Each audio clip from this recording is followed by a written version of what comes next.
Patriots, both literally and figuratively speaking, in the season opener. Joe Burrow, get this, he only threw for 164 yards. And the Patriots, who we didn't even know if would win one game this season, dismantled the Bengals, at least when it comes down to the spread. Now, since he will try to avoid going 0-2 when they face off against the Chiefs on the road Sunday, this is maybe the biggest rivalry in a league where it's hard to find rivalries. Unlike college, where you have Ohio State's, Michigan's, you have Auburn's, Alabama's, the NFL, it can be harder to find rivalries. But this rivalry was born through Joe Burrow and Patrick Mahomes. So let me start with you, James. You said something yesterday that has the whole world in a frenzy. If y'all missed it, James will likely say it again. Turn your volumes up. James, is Joe Burrow's reputation on the line? I'm not necessarily going to say his reputation's on the line, but Joe Burrow playing well is on the line. All right, we keep on giving Joe Burrow pass after pass after pass after pass, and I believe Joe Burrow's an elite quarterback in this league, right? That's why we put him up there with the Josh Allens and the Patty Mahomes, because he came in as the #1 pick to a really bad organization, and he helped them win. But if we really keeping it a buck and we're keeping it 100, the last year or so, he's been a bad quarterback. Joe Burrow started 1-3 last year. He had 0 touchdown passes in 3 of those games. I don't know if y'all know, but this is the worst offensive skill positions he has had, and that's crazy to say because he still has 2 #1 wide receivers, and we sitting here saying it's the worst offense he's had. No Joe Mixon, right? You don't have Tyler Boyd as your #3 receiver.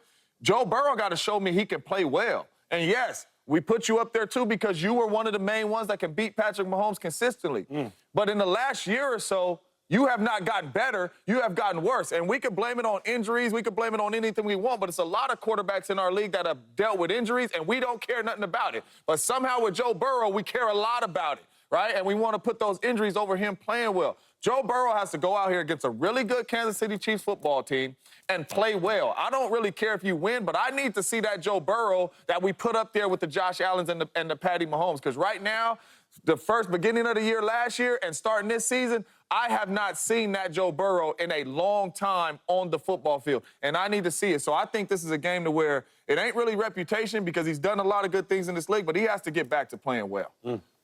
It's not about reputation at all. You know, it's just about him going out there and playing. We're talking about like a non-top 3 quarterback. In my opinion, he's a top 3 quarterback. Yes, he is. Like right on the line. You know, it's Patrick Mahomes, it's Josh Allen, and it's either like Lamar or Burrow, in my opinion. Like they're sort of interchangeable depending on how they play, right? So at the end of the day, I do think that health does come into this situation because he's missed 14 games in his career. 2020, he missed the last 7 games of the year. 2023, big-time calf injury, probably a lot worse, you know, than a lot of people thought. It's not an excuse for the play, but we talked about Russell Wilson in the training room the other day about how it affects, right? Last year, he missed 7 games, too.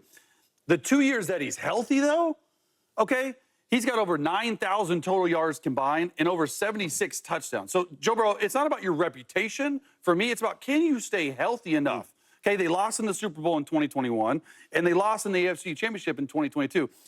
They also lost Joe Mixon to the Houston Texans, who went off for $140, okay? They also lost some other guys. T. Higgins, not sure if you can play. Jamar Chase, okay, when I'm watching the film of this game with Jamar Chase, they didn't look like they were on the same page. And you know why? Because Jamar Chase held out the entire training camp. And now you got to go into Arrowhead in the loudest stadium in the world. They got the world record, okay, even louder. And you got to make sure, and you're communicating at the line of scrimmage, that you get the right thing. They looked off a beat for whatever reason. Is Joe Burrow healthy now?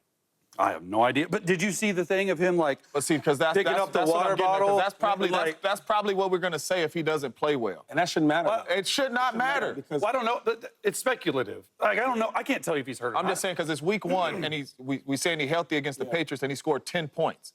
Then he's not healthy then he's not healthy beginning of last year with all these weapons, and in 4 games, they averaged 12 points. Yeah, that was bad. It was bad. I'm not going to his reputation because I think has enough equity. He's earned that right because he is a good player. He's one of the best in the league.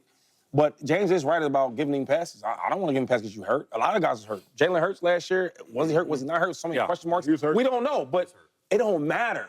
When you step on that field, we need you to produce. So when we look at him going against Patrick Mahomes again, right? You love to say it's a rivalry. I don't think it's a rivalry. One team's winning championships. The other team is just doing well, right? I need Joe Burrow to go out there and show me who you really are. because I think you a top 3 quarterback. You think that. You think that. Hopefully, I do you that thing. Well, show us though. Yeah, right? that's it. I don't want to hear about your wrist hurting. I don't want to hear about Jamar Chase. He didn't play in the preseason. I don't want to hear about T. Higgins might not. I don't want to hear none of that. Joe Mixon, that's cool. He's gone.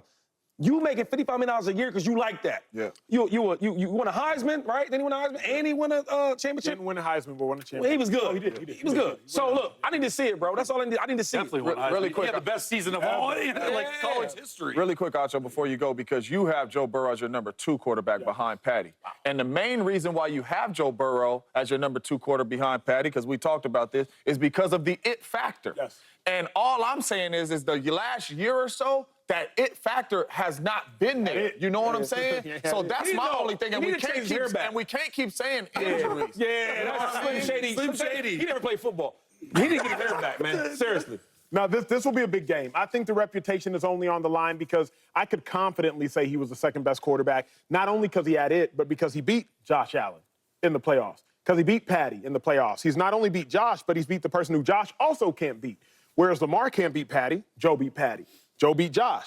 But now it's hard for me to say that he's the second best quarterback because to Shady's point, your point, Chase's point, now we got to say he's probably in the top 3. Like, you used to be able to confidently say he's in the top 3. And if anybody wanted to say Josh is better, I'd be like, he beat Josh. But now, y'all right. Like, I think he has to continue to prove and assert his dominance. Let's go, Joe. Let's go. Somebody who got to prove everything. Who's that? Is Deshaun Watson. Oh, it's over. I mean, the most polarizing quarterback in the NFL right now, his play on the field has not been good. Is Sunday Deshaun's last station of the day? Superstar Caleb Williams had a lackluster debut, to say the least. 14 of 29, I believe, 92 passing yards, no touchdowns. Where you do that at? Now, yesterday, it was Against the said, Titans? quote, trying to figure it out as fast as possible. What I love about this matchup, you have Caleb Williams, first year, versus C.J. Stroud, second year. C.J. Stroud, as a rookie, had one of the best rookie seasons at quarterback we have ever seen. Caleb Williams is one of the best rookie quarterbacks we have ever seen. So, James, That's to be one of the best college quarterbacks we've ever seen. So, James, what do you need to see from Caleb Williams this weekend? I need to see Caleb. I need to see flashes of Caleb Williams in the preseason and at USC. I need to see that. And another thing I need to see is a touchdown pass. Like, we praising this young fella, and during the preseason, he didn't throw a touchdown pass, and obviously week 1, he didn't throw a touchdown pass, and he did not throw for 100 yards. I need to see flashes of the Caleb Williams from USC in the preseason. And then I will feel comfortable as a Bears fan. Right now, I am not comfortable as a Bears fan, even though we got the W. We are not going to play like that on special teams and defense every single game. We are going to need this young fella to play like Caleb Williams that he did in college. I need to see some splash plays. I got to see that, and I definitely need a touchdown. I'm trying to figure out how to phrase my answer because when I told you my answer backstage, you both looked at me like I was crazy. Crazy, because you were. I want to see growth We'll do it again if you do it. out of Caleb Williams. I'm going to do it, Shady. I want to see growth out of Caleb Williams. And what does that mean, Chase? Well, you grew off the field, okay? I want to see you grow on the field. What do I mean by that? Okay, look, all drives ended with a kick. 0 turnovers. That's a plus. Should give you hope on that. What do you mean by a kick? A field goal, an extra point, or a punt. All your offensive drives, they ended in a kick, right? Why is that a good thing? How else could they? No turnovers. No turnovers, right? You have no turnovers, you end it with a kick. That's great. Second thought. I talked to some people internally with the Bears this morning. They really like his process and his flow. What does that mean, Chase? His operation, his in and out of the huddle. He's got clean operation. He's got clean communication. He's coming off the sideline, being very clear in what he is seeing to the offensive staff. Pre-snap, post-snap, how they talk during halftime. That's good, okay? That's a given. You want to be able to do that. But he also made some pretty good throws. Oh. Okay, we're gonna show you some good throws where Caleb Williams could have had 3 touchdowns right here. Keenan Allen, bottom of the screen. They're an empty. Out and up. Okay, just make the throw. This one was all right. Just make the throw. All right, second one. Drop touchdown. Keenan Allen. All right, he's got to catch it. Third one, your center gets mollywopped. You're motioning Keenan Allen over. Gets tipped. It would have been another touchdown. He missed that first throw. Those last 2 throws, in my opinion, those are makeable. It looks a lot better on the stat sheet, even if you throw for 94 yards or whatever it is, if you have 3 touchdowns. The plays are there to be had. So I'm encouraged with what I'm hearing out of the building, you just got to actually go do it. You can't throw for less than 100 yards, and we're up here talking. So I need to see growth. So he threw one good pass. This is I crazy. need to do more than that. We only got time for 3. I know.